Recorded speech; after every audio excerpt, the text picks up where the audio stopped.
When I got to work on Monday, Dan asked me if I wanted to go on holiday to Florida for a few days. Considering the turmoil of the last 6 months, Elliot Rogers seemed to need some support as co-owners of our company. Dan and I weren't visiting clients as often anymore. Instead, we had enthusiastic young subordinates. We did pay special attention to Elliot Rogers and his wife, however, as they had been with us for over 15 years and had invested almost $100 million.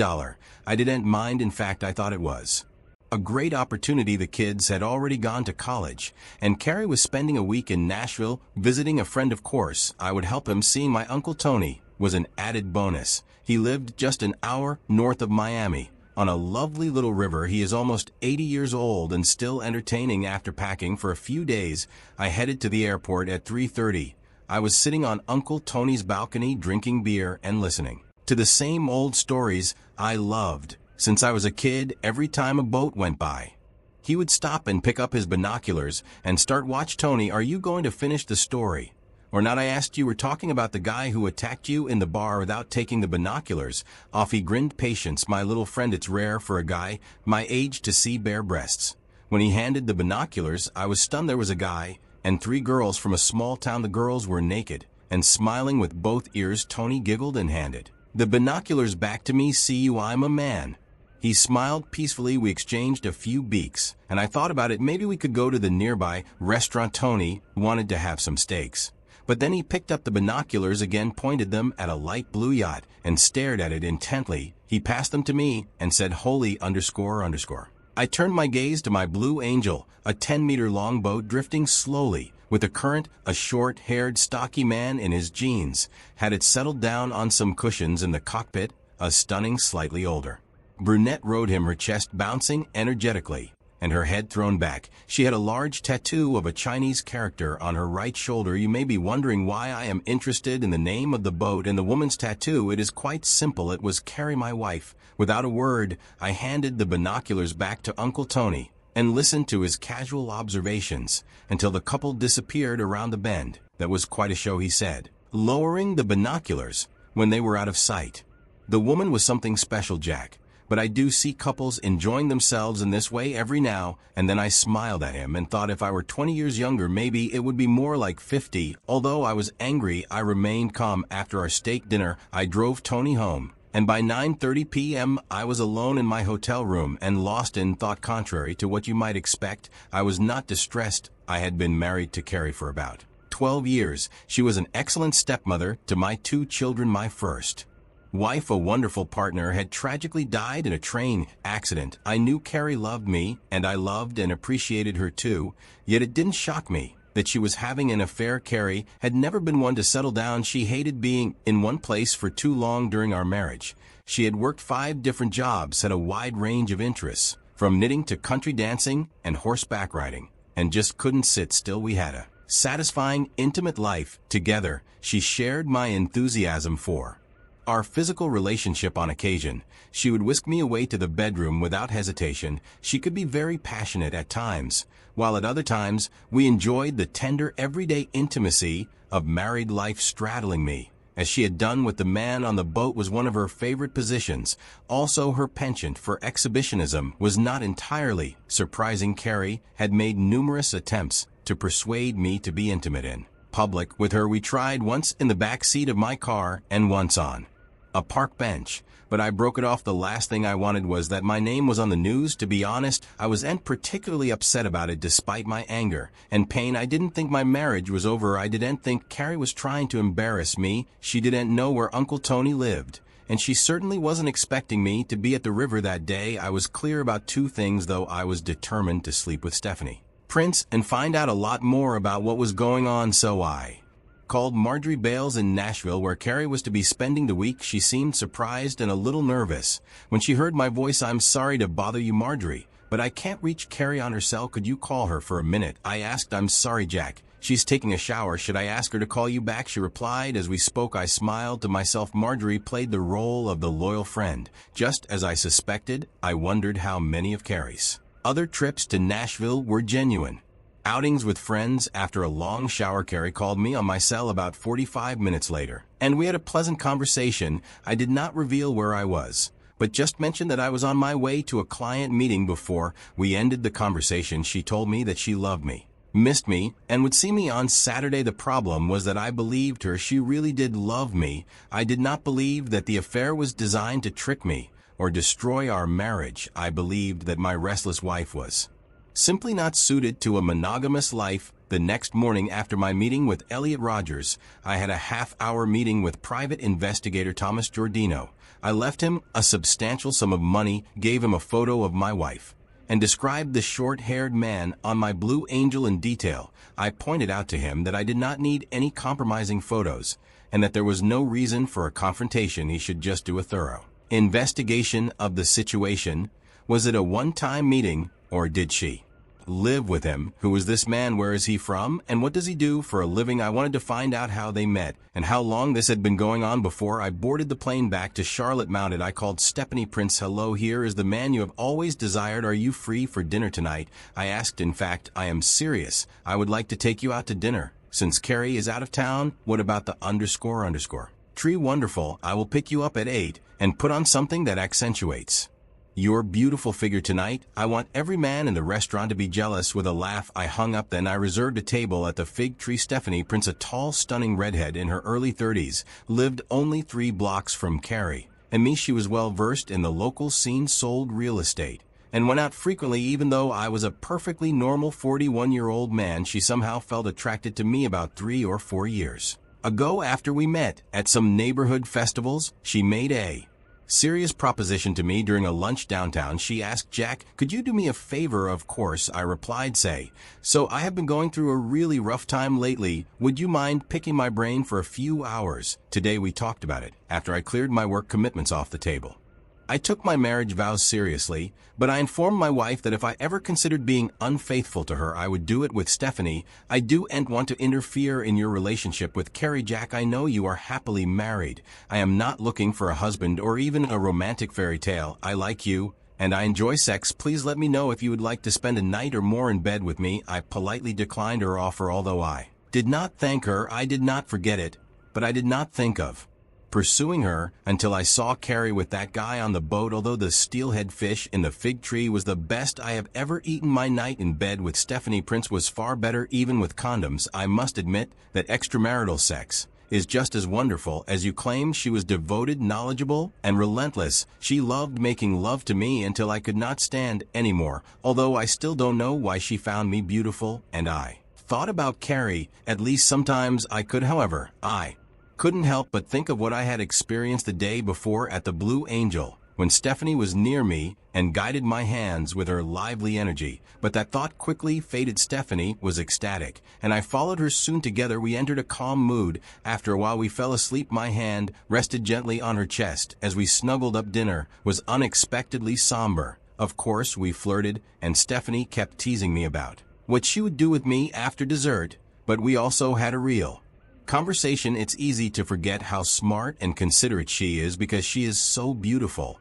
But our conversation reminded me we placed our order, and shortly after she asked the big question, okay, go ahead, Jack, thank you for calling. But what's wrong? I grinned. And I plan a classy dinner for the most gorgeous woman I've ever met. Carrie, what about her? Yes, she is pretty too. But when I said that, Stephanie grinned and gave me a playful slap on the hand. Very amusing. What's really going on? Since a few years ago I expressed my interest in you, you were avoiding me, so why now? I shared my thoughts and feelings with her about what I had experienced in Florida. That is awful, she said. I'm sorry, Jack. I could tell she was serious. We spent most of our meal talking about marriage, infidelity, and trust. Stephanie had been through 2 divorces. She had almost given up on marriage after being cheated on twice by attractive men. She was genuinely sympathetic. So what are you going to do? She inquired. Over coffee, I grinned. I'll take you home soon, and I hope you let me in. She gave me a half smile and slid her foot under the table to lightly stroke my leg. Well, I don't know what happened next. I think Carrie and I could get over this. Maybe I have someone investigating their affair,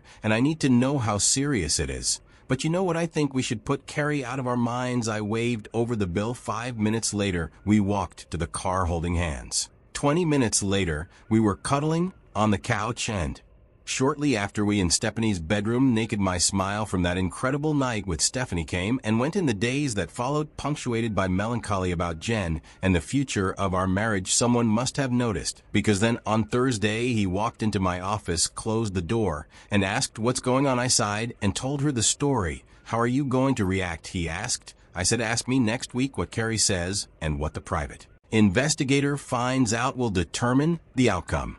We'll see. She comes back Saturday night. Stephanie and I spent Thursday night together, and it was just as passionate as the first time we met when we weren't sleeping together or enjoying each other's company. We ate in bed together while I delivered Chinese food. And you know what, around midnight while we sleepily watched Letterman, I said to her, I'm having a great time. Do you find that surprising? You're a fool. She giggled. No, I'm not saying that, I replied, and gave her a kiss. The sex with you is just incredible. I mean it, Stephanie. You are a wonderful lover. But I'm so turned on by you that I and even realized how much fun I was having when we didn't have sex right away, laughing, chatting, and watching you drizzle kung fu chicken over those wonderful breasts. I enjoyed her shiver as I leaned in to lick it off. You are so incredible. No one has ever taken you. To be honest, you deserve better than me. After she turned off the TV, she pulled me in for a kiss. Don't underestimate yourself, Jack. I had a great time too. And you're sweet. You underestimate how attractive you are. The women will be lining up to cheer you up if Carrie doesn't get over her bad behavior. Do you too? I inquired. She turned her head away. I'm not sure. I've come to terms with the fact that I'm not the type to settle down, but let's just say I'm not sure and stop there. Since we both realized things were getting really serious, we decided to end it here. We kissed and hugged some more before we fell asleep. Stephanie was happy and playful in the morning. We joked at breakfast, showered together, and then parted ways. On Friday afternoon, I received an email from Thomas Giordino, the private investigator in Florida. These are the initial findings after reading and reviewing the attached documents. Please call me at the office. I will be here by 6 o'clock. After reading the report and looking at half a dozen pictures, I called Giordino and spoke with him for almost 20 minutes. Roger Dion was the 34-year-old owner of the Blue Angel. According to his neighbors, he was a womanizer and vice president of sales for a medical supply company. His house was almost always occupied by women. They moaned and screamed in his bedroom, sunbathed on the patio, or swam in the pool. However, the women did not stay very long. It seems Dion preferred variety to monogamy. In the private investigator's collection were several pictures of Carrie and Dion together, including one of them eating at a table behind the house, another of them getting out of a BMW in his driveway, and another of them lounging by the pool. It was obvious she lived with him, but none of the photos showed any overt behavior. Before this week, no one in Dion's group could remember seeing Carrie, but some recognized her in the picture. I sent, what conclusions could I draw? First of all, Dion was probably just a new or short-lived fling for Carrie, since Carrie worked in the procurement department of a hospital in Charlotte and regularly dealt with medical suppliers and their executives. It is likely that they met at work. He did not seem to be a suitable husband, but it was unclear she intended to go out with him after this week. Old Roger was probably the last of a series of monkeys rather than a one-off event, since Carrie had been visiting her friend Marjorie about once a year for the past few years. She was obviously very cautious in her adventures, because without Uncle Tony's binoculars, I would not have known what she was doing. There were not many questions left for me. There was only one big question. How should I react to all this? I missed you, sweet. Carrie hugged me tightly and kissed me casually. She held my hand tightly as we made our way to the airport parking lot after I returned her kiss and picked up her suitcase.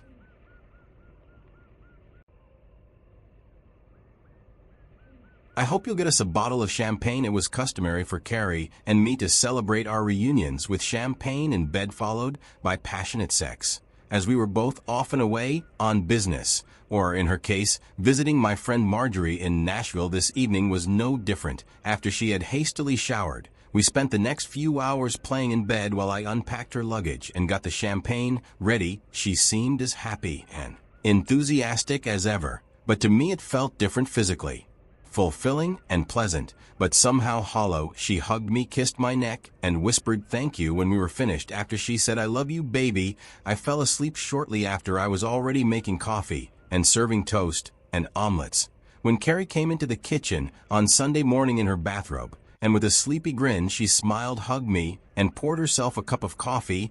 I watched as we ate in silence, with Carrie giving me gentle glances, and the occasional squeeze of my hand. Last night was really beautiful, baby, Carrie murmured, as she slowly woke up after her second cup. Coming back to you reminds me of what I've been missing, and that's the best part of being away. She gave me a tender smile while I appreciated her words, but I still spoke out what was on my mind. You should have used to come on. Obviously, we are safe. You are Roger Dion. Her face froze in a smile. What am I, Jack? What am I saying? I left, the silence feeding me. All pale, and couldn't think of anything. He was Roger, I said. The man with the yacht in Florida. Don't play dumb, my love. You don't belong in this world. Did you use condoms with him? And what about the other men you were with? There were probably at least 5 or 6. Did you practice safe sex?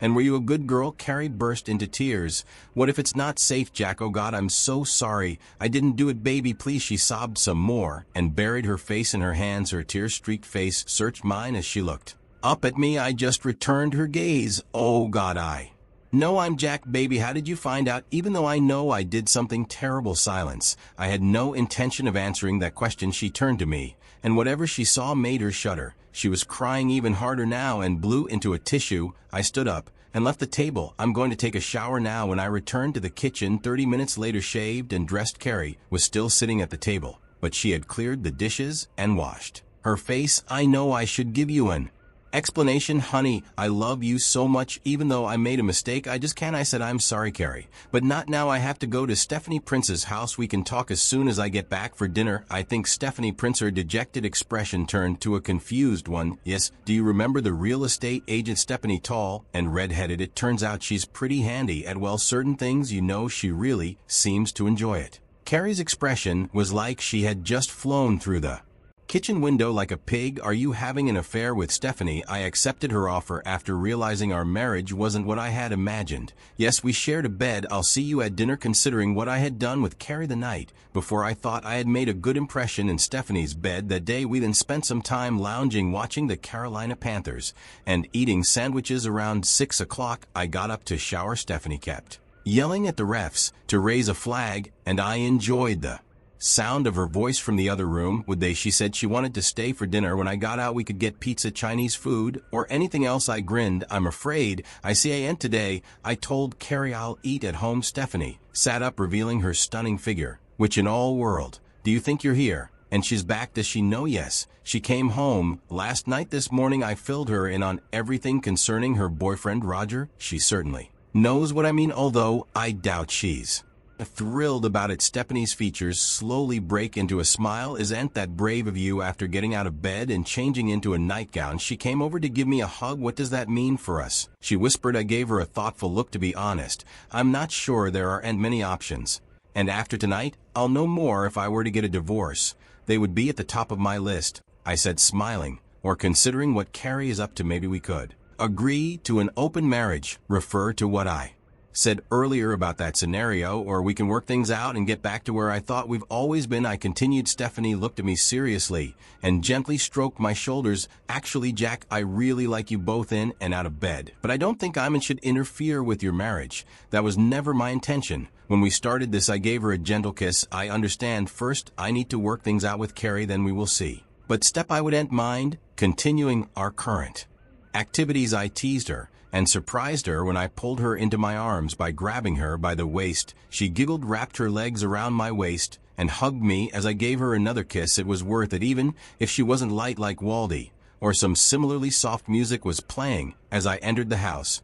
When I glanced into the dining room, I saw a table set for 2 with placemats, beautiful napkins, and 2 lit candles. Before I could look for her, Carrie came out of the kitchen with a pan of roasted chicken in her hand for a relaxed weekend dinner at home. She was wearing one of her finer outfits, much more elegant than usual. There you are, she mumbled. Her smile seemed a little forced. Please have a seat. The food is ready. A little later, she came back from the kitchen with 2 more dishes. With her spinach and rice pilaf, she fetched a bottle of fine white wine that we both enjoyed from the fridge and poured us each a glass. As I sat down, that looks delicious, Carrie, I noticed. We ate dinner in silence drinking our wine, and only exchanging harmless things news of what was happening at work. There were too many topics to avoid undiscussed, the mosques asked, and she obviously didn't like it very much, like I had had enough. When she came up and brought a wonderful cake, my jeans were circling the whole week. There was a chance, in my opinion, I wanted.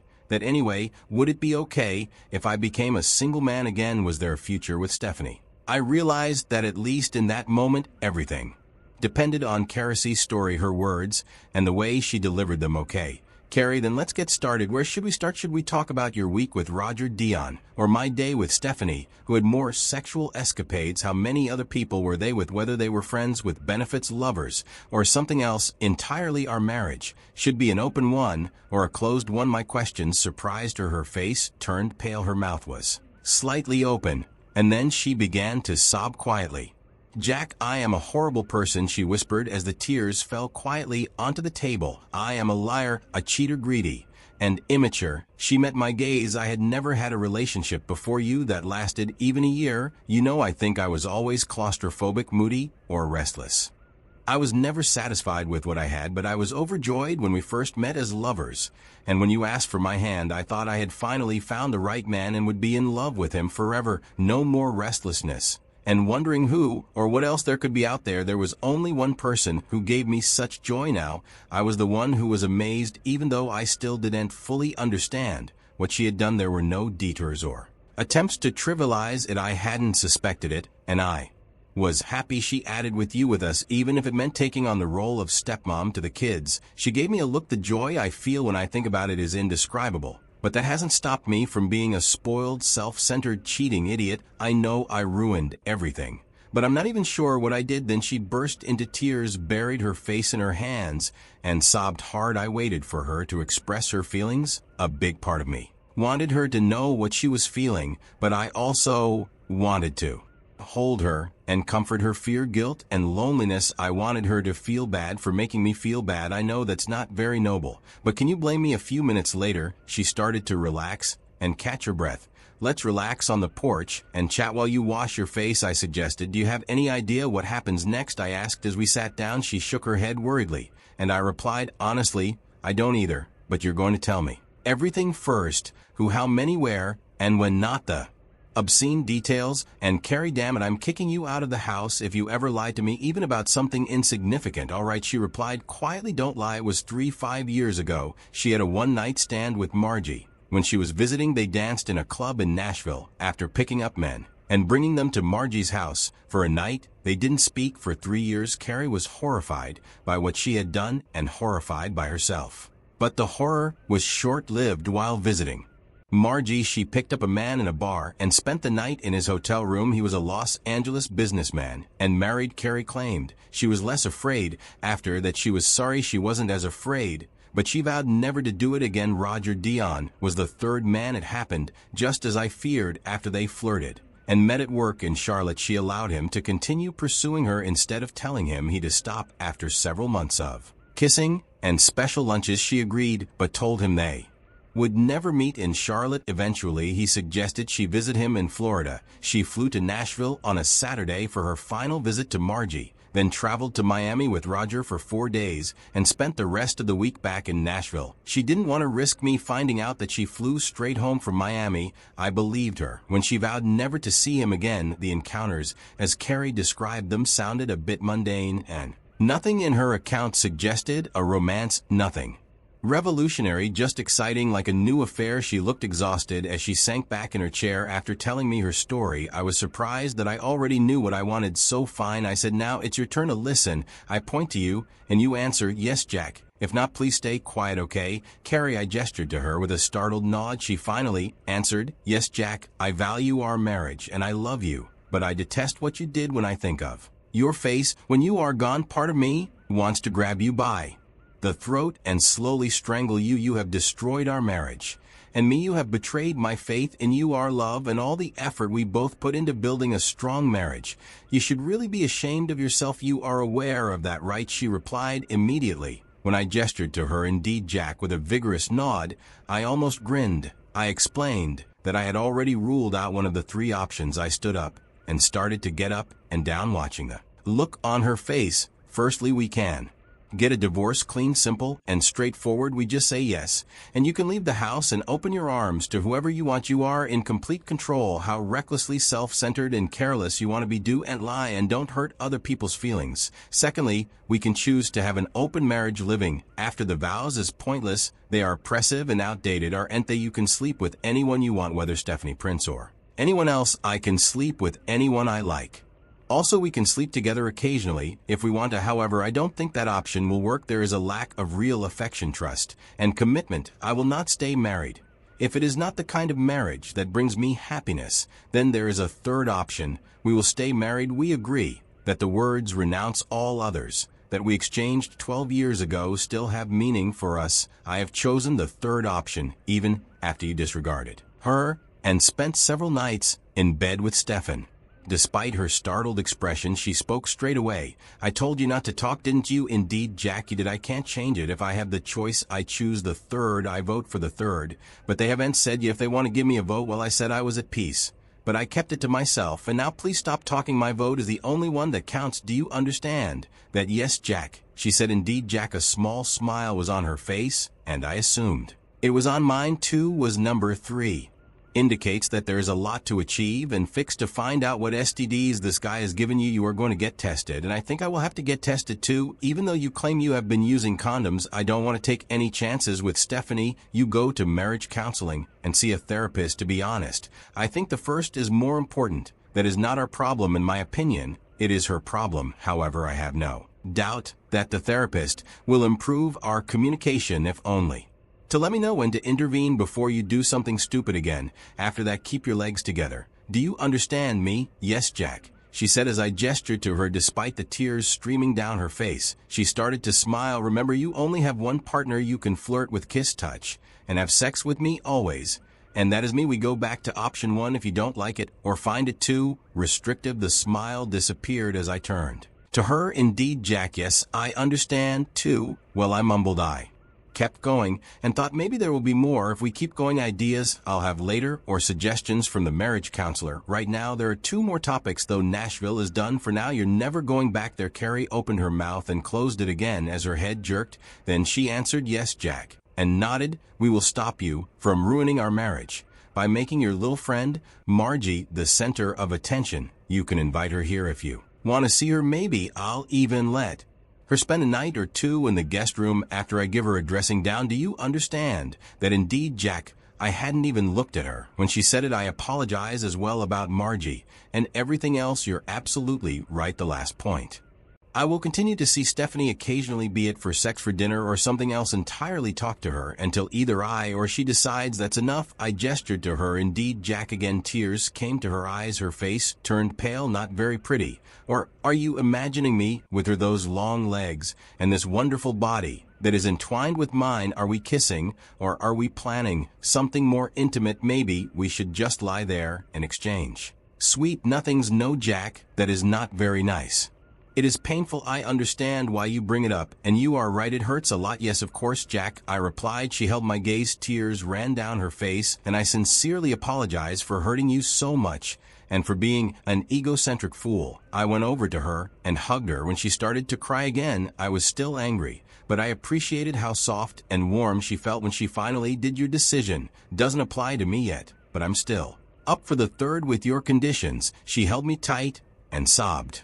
Excellently, I prefer this option to the third option. Carrie snored softly and slept peacefully next to me. I stayed awake and was very satisfied. A romantic and intimate moment had ended our evening. As I vehemently opposed using a condom on my own wife, I rejected her desire for intimacy. When I asked her about it, she seemed a little embarrassed. I wanted to make my point even though we had been close the night before. Without protection, we just need to find other ways to stay connected until the blood test results come back, which shouldn't take more than a day. I felt a wonderful sense of hope for our marriage. Maybe this was a sign of a certain level of maturity. My reaction to her infidelity at 41 was different than the naive anger I may have felt at 25. I know that loves me. Like I said at the beginning of this story, she loves me despite her flaws, so maybe we have a chance if we can address the underlying issues. I didn't expect to spend much time with Stephanie. I really liked her, and the sex was fantastic, but I couldn't imagine how this would carry